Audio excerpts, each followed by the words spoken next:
सबैजनालाई नमस्कार। हामी चाहिँ आज कोशी प्रदेशमा पर्ने बिहारको दुःख भनेर चिनिने कोशी ब्यारेजमा आइपुगेका छौँ।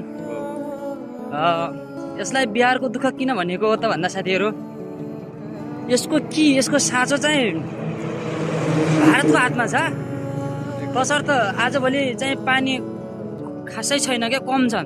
मतलब यो समयमा चाहिँ यसले भारतले के गर्छ त भने यहाँको पानी चाहिँ उता आफ्नो देशतिर लान्छ र जति बेला बर्खा पानी नहटाउने सम्भावना हुन्छ त्यति बेला भने के गर्छ त भने यसको हातमा के भएको कारणले पानी चाहिँ हाम्रो नेपालमा छोडिदिन्छ र यिनी ब्यारेजका यिनी ढोकाहरू बन्द गरिदिन्छ। त्यसमा चाहिँ ढोकाहरू 27औं ढोकामा आइपुगेका छौँ, यिनी बन्द गरिदिन्छ।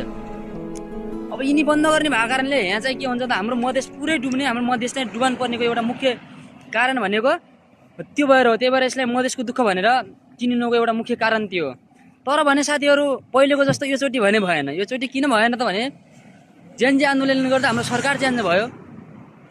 त्यसकारण साथीहरू के भयो त भने बर्खामा आफ्नो मधेस बचाउनका लागि नेपालले चाहिँ सबै ढोका खोलिदियो र इन्डियाको बिहारलाई चाहिँ डुबाइदियो। धेरै पहिलेदेखिको यो नेपाललाई दिएको, इन्डियाले दिएको दुःखलाई योचोटि भने नेपालले अलिकति कुइचो फेरेको भन्नु मिल्छ कि के मिल्छ साथीहरू, त्यस्तै चाहिँ गरिदियो है। हामी चाहिँ आज के भयो भन्दाखेरि अब घुम्ने क्रममा कोशी आएको, त्यहाँबाट हामी झापासम्म जाने भन्ने कुरा छ साथीहरू। यो बालन शाहलाई जिताऊ अभियानमा, बालन शाहलाई जिताऊ अभियान भनेपछि तपाईँले बुझिहाल्नुभयो भोट चाहिँ कसलाई हाल्नुपर्छ भन्ने कुरा तपाईँले बुझिहाल्नुभयो।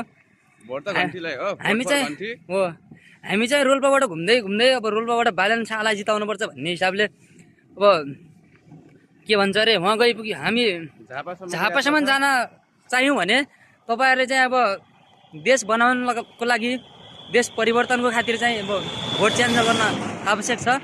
कसरी त भोट अब भनिसके साथीले त्यतैतिर गर्नु। ल बाई।